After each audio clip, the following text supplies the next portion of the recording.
At our events, we have vendors and we have sponsors and we have merchandise available for sale. So a lot of people talk about like lifetime value of a customer. Well, for us, it was all of these things combined. So yes, they buy the tickets to the show, but then they're going to come to the show. They're going to spend X amount of dollars on merch that we provide, right? It enables us to go get these sponsors because sponsors want to get into 5,000 people or more, in front of 5,000 people or more. Well, we're going to have 10 shows this year that are going to be 5,000 people or more. And it enables us to go get the right kind of sponsor. That's a perfect match for the audience that we bring in.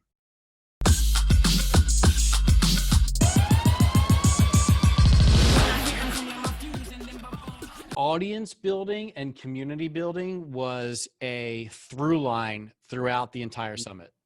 You know, we talk about marketing on demand. It's like, well, I asked everyone, including you, like, what does marketing on demand mean to you? Like, I know what it means to me. But it was interesting to hear other people's thought processes on what marketing on demand means. Like, you had someone come on and talk about Amazon FBA, right? Where it's like, oh, well, it means like I can get the product whenever I want it. And as long as I have products for people to buy on Amazon, then I can get that when I want it. That's on demand. To me, marketing on demand is the combination of audience building and nurturing that audience or providing value to your community.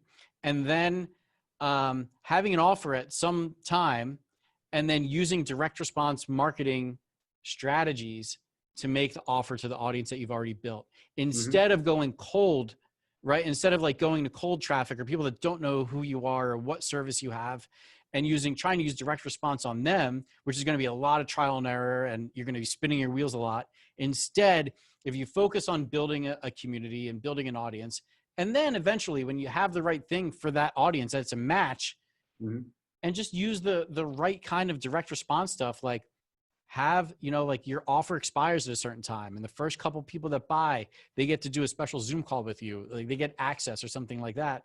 You use a couple of these tools and tactics and strategies, then you're going to see great results. So to me, that's what marketing on demand is. And then each of the guests kind of have their own spin on it, which is fun. And everyone has their own strategies. Look, doing live videos isn't for everyone, right? You and I like getting on and we like doing live, but other people, it might be writing, right? Other people might be audio only. Whatever that is, it's fine. And yeah, we cover the gamut with the summit. Yeah, I'm excited to see that. And of course, you know, being on the community conversions show, glad to hear everybody talking about community and of course conversions. So I'm curious, like I know you built this very authentic movement with the whole Lego thing. Yep. Is there any other ways you guys monetize outside of events? Well, at the events, so the answer is yes. At one point we had a membership service. So it was like a box of, it was called Brick Swag. And it was with thousands of members. It was a box of like Lego and they were like custom build kits and swag. So it would be like a Lego themed t-shirt. There'd be a magazine of like what's happening now in the Lego world. And we ran that for several years. And then eventually sold it off.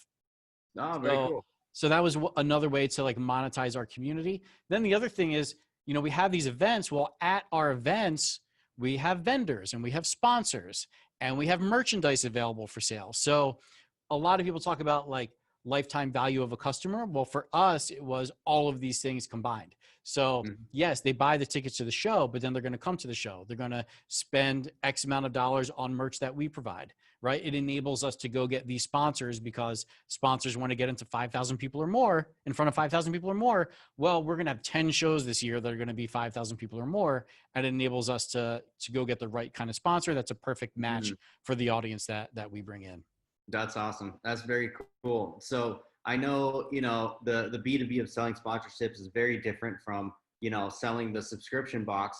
Yep. Since I know a lot of my listeners have, you know, big audience and some offers, what were some of the best ways you found to, you know, promote the subscription box and turn the general audience into clients?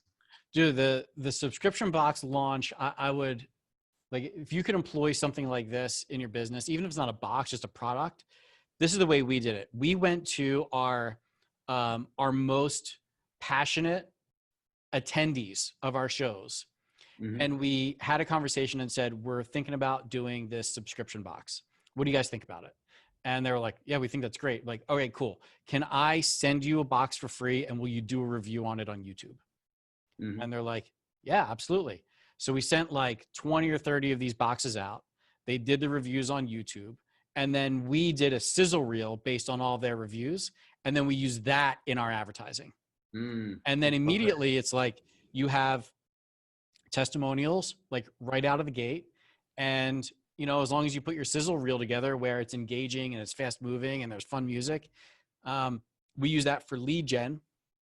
So the way we did our membership was you couldn't buy a membership all the time. It was only open for 3 or 4 days a month. So we would do lead gen all month, and then we would nurture all of those leads, and then we would open up enrollment for 3 or 4 days. We would get everyone to enroll. And then once you know your numbers, now you can really scale it up, right? Once you know that, okay, I could get, you know, if I get 1,000 people to sign up and I can get 200 of them to become members, and you know what it cost you, then, all right, you want to do it the next month. Well, okay, now I can get 5,000 people to sign up and I can get 1,000 people to become members, right? So as long as you know your numbers, it really opens up so many possibilities for you in that, for that style of business. Yeah.